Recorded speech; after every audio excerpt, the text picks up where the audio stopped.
किसी ने कितना सही कहा है, जिंदगी जीना आसान नहीं होता, बिना संघर्ष कोई महान नहीं होता।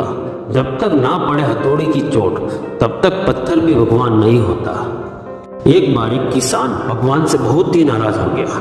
किसान बहुत मेहनती था, बहुत मेहनत से वह खेतों में अनाज उगाता, उसकी देखभाल करता, पर अक्सर उसकी फसल खराब हो जाती थी। कभी सूखा पड़ जाता था तो कभी बाढ़ आ जाती थी, कभी तेज धूप, कभी कोई आंधी, कोई न कोई कारण बन ही जाता और उसकी फसल खराब हो ही जाती थी। एक दिन वह किसान गुस्से में आसमान की ओर देखकर भगवान से कहा, हे ईश्वर, आपको लोग सर्वज्ञाता मानते हैं कि आप सब जानते हैं, कहते हैं कि आपके इच्छा के बिना एक पत्ता भी नहीं हिलता, पर मुझे तो लगता है कि आप छोटी बात भी नहीं जानते। आपको तो यह भी नहीं पता कि खेती बाड़ी कैसे करते हैं। अगर आप जानते होते तो हर समय जो बाढ़, आंधी और तूफान आते हैं वो कभी नहीं आते। आप नहीं जानते कि कितना नुकसान उठाना पड़ता है हम किसानों को। यदि आप मेरे हाथ में यह शक्ति दे जाए कि जैसा मैं चाहूँ वैसा मैं मौसम कर दूँ, फिर आप देखना मैं अन्न के भंडार लगा दूंगा। भगवान इस किसान के तीखे वाक्य सुनकर मुस्कुरा रहे थे और बहुत किसान के सामने प्रकट होकर बोले, मैं आज तुझे यह शक्ति देता हूँ कि तुम अपने खेतों पर तुम्हारे जैसी इच्छा है वैसा तुम मौसम कर दोगे। मैं बिल्कुल भी दखल नहीं दूंगा, तुम्हारी इच्छा से सब कुछ वैसा ही होगा जैसा तुम चाहते हो। किसान बहुत खुश हो गया। किसान ने गेहूं की फसल अपने खेतों में बोई।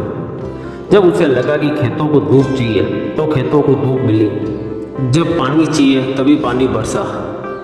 आंधी, तूफान, बाढ़ कुछ भी उसने अपने खेतों पर आने नहीं दिया। किसान के खेत में इस वर्ष ऐसी फसल हुई जैसी कभी नहीं हुई।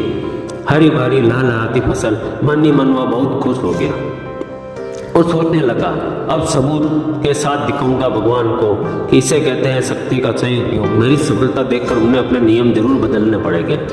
कुछ दिन गुजरे, फसल कटने को तैयार हो गई। किसान बहुत उत्सुकता के साथ फसल को काटने लगा और जैसे उसकी नज़र गेहूं की बालियों पर पड़ी तो उसने अपना सिर पीट लिया और रोने लगा और चिल्लाने लगा।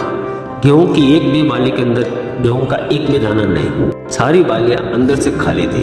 किसान बहुत दुखी हो गया। उसने भगवान को रोते हुए फिर पुकारा, हे प्रभु, तुमने ये मेरे साथ क्या किया? क्या तुमने मुझे कोई सजा दी है?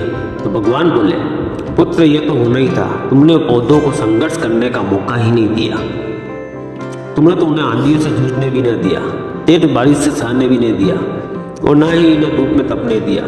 एक भी चुनौती का सामना तुमने उन्हें करने नहीं दिया, इसलिए सारे पौधे अंदर से खोखले हो गए।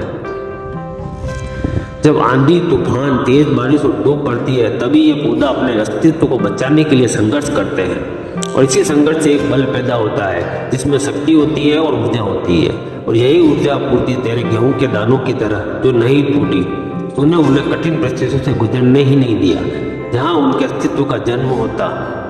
सारी बलियाँ इसलिए खाली है, इसलिए इसमें एक भी गेहूं का दाना नहीं, क्योंकि तुमने अपने पौधों को संघर्ष कराया ही नहीं था। याद रखिए, स्वर्ण में सवर्णीय आबाद तभी आती है जब वह आग में तपने, गलने और हथौड़े से पीटने जैसे संघर्षों से गुजरता है। कोयले का टुकड़ा हीरा तभी बनता है जब वह उच्च ताप और दाब की मुश्किल परिस्थितियों से गुजरता है। इसी तरह यदि हमारी जिंदगी में कोई संघर्ष ही ना हो, तो कोई चुनौती ही ना हो, तो हम भी गेहूं की बालियों की तरह खोखले रह जाएंगे, कोई अस्तित्व नहीं रहेगा हमारा। विपरीत परिस्थितियाँ, चुनौतियाँ, समस्याएं हमें और अधिक निखारती है। यदि जीवन में कठिन परिस्थितियाँ और चुनौतियाँ आए तो घबराना नहीं, बल्कि इनका सामना करना चाहिए। विश्वास करना कि आप और अधिक निखर जाओगे और अधिक मजबूत बन जाओगे।